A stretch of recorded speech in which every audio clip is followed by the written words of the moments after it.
But I want to talk about Hutch real quick. I actually want to talk about sacks. Pause. What? Pause. What? I mean, Pause. what? Sacks. When the edge rusher or the defensive player gets to the quarterback and takes him down, sacks.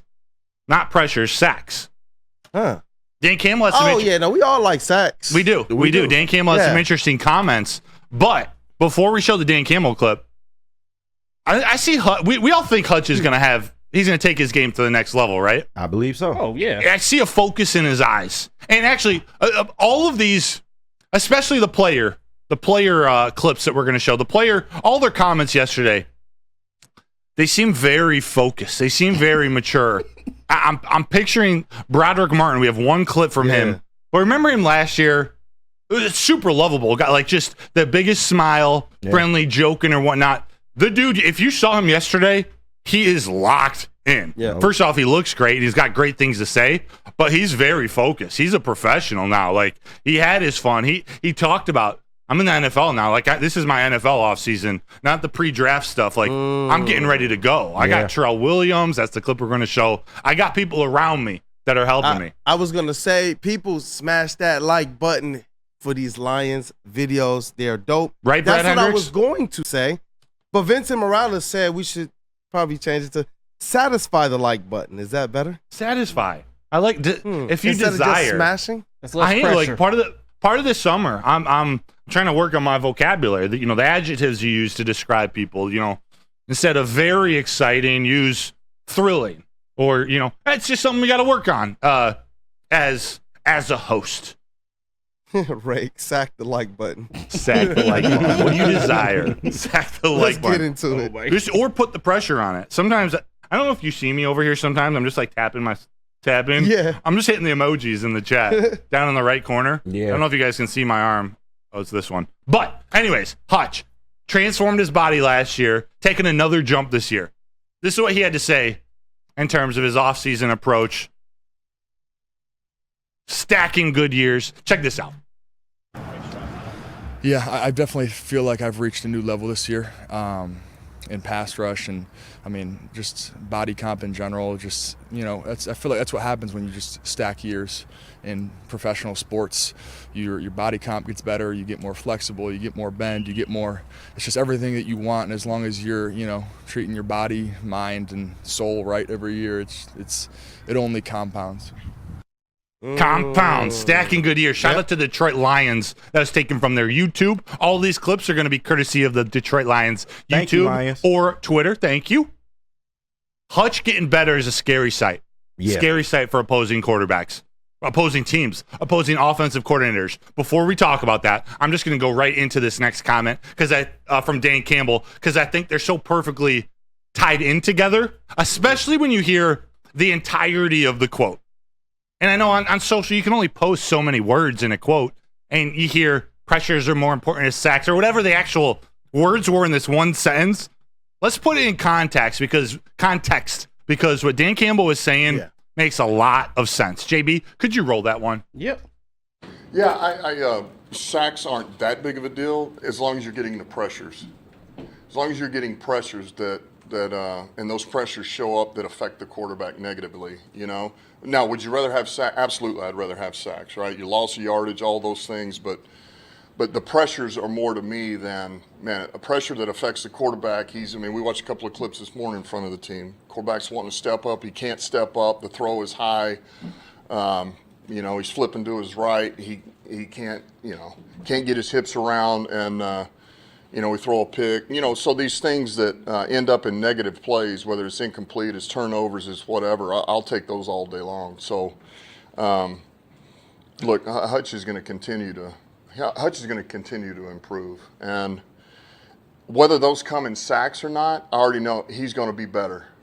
You know what I mean? That's just the way he is, the way he works. It's like Saint. You're going to be able to count on the production he's going to bring.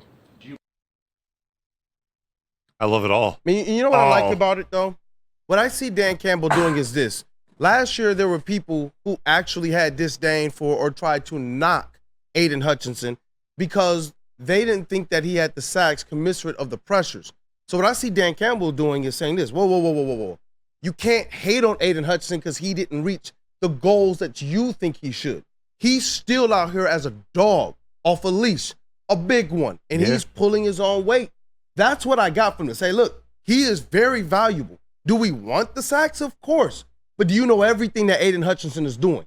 I think this was more or less making sure they shine the spotlight on who Aidan Hutchinson is, the impact he makes on the field, whether people think that he's getting the sacks or not. It wasn't Dan Campbell saying, oh, we don't care if he gets sacked. I think it was him more or less going and saying, I'm tired of hearing the rhetoric that y'all keep spinning about Aidan Hutchinson. He's a good player. No, he definitely is. And as somebody that was critical of the pressure sack argument, you know, I've never said like pressures are a useless stat. They aren't a useless stat. It is a good stat to have. And Hutch's problem, he always gets in the backfield. It's never been a problem of him getting in the backfield. It's him completing the play. And more times than not, when he's just providing a pressure, if that opposing team's quarterback is finding some way to still make that play. That's been the Lions' luck, and I won't put that all on Hutch, but that's just been the Lions' luck defensively. They haven't been able to finish the play and be able to get that stop. So, yes, I would like to see more sacks from him as opposed to pressures, because sacks stop drives. Sack fumbles stop drives. You know, they actually help your defense in comparison to a pressure that, you might have gotten the backfield, but if you're not finishing the play, that other quarterback, if he runs out and makes a play, then what is it all for? You know, but that's my only thing with it. But I definitely get where Dan Campbell is coming from. It's not to discourage Aidan, but we just want to see him be the defensive end that we know he can be. We know he has this ability. Yeah. We just want to see the results. That's all. Absolutely. And JB, I'm actually going to skip ahead the next video to Aidan Hutchinson talking about the cornerbacks being his best friend. But on this topic, and we'll talk here for a couple minutes, on this topic, I agree with everything you just said. It's a response to calm people down, jumping on Aidan, but it also is true that it's semi-hard to explain because you obviously need pressures to get sacks. Yeah. But what happens on a play, like he was alluding to at the end of that clip, of how it can affect the quarterback and how he throws, how can it affect the wide receiver down the field? Like, it can. Yes, a sack especially is a drive killer, a down killer. Like that's your quickest way to just shut down whatever the offense was planning. But also pressures, if you can force an interception, if you can force a bad throw from the quarterback, that could be more important. That could be a turnover. Yeah. That could be like a sack fumble, like we saw Aidan Hutchinson get a couple times. The problem last year, not only was Aidan Hutchinson not getting home and not finishing and getting the sacks, players weren't either. Derek Barnes wasn't getting home and finishing. I had to throw that one in there. But their secondary was weak.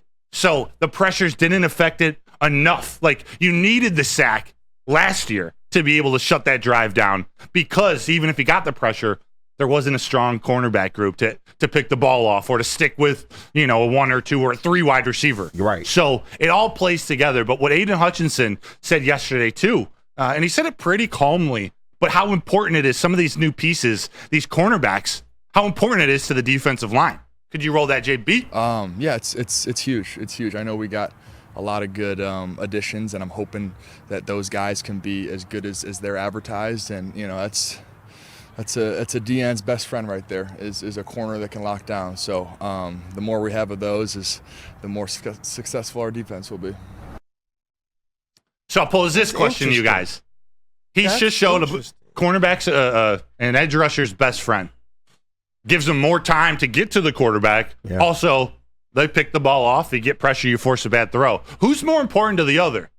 Like, who's going to thrive off these new players more? Is it going to be Aidan Hutchinson now that they have a solid secondary, some lockdown guys? We think Carlton Davis is going to be that. We see Terran Arnold turning into that eventually. Amik, Enos Rakestraw. Is Aidan Hutchinson going to help those guys develop that much quicker? Who benefits more at this time? I think it's a mutual relationship. But if you ask most fans, they're probably going to say that Aidan Hutchinson's best friend should be who's on the other end of the line opposite him. But you have Aidan Hutchinson saying it's actually the connection and the relationship we have with our cornerbacks. That cornerback room, that secondary room, was weaker than it was this year. It was a weak point for them. They were down to guys that should not have been put in the positions they were, like Jerry Jacobs and Kendall Vildor and others. And so to hear him say, hey, actually, this is my best friend. This is one of the most important relationships for me as an edge. That was telling to me. And to see how much the Lions went, they're going to build up that secondary room. It really, really, really makes a lot of sense to me now.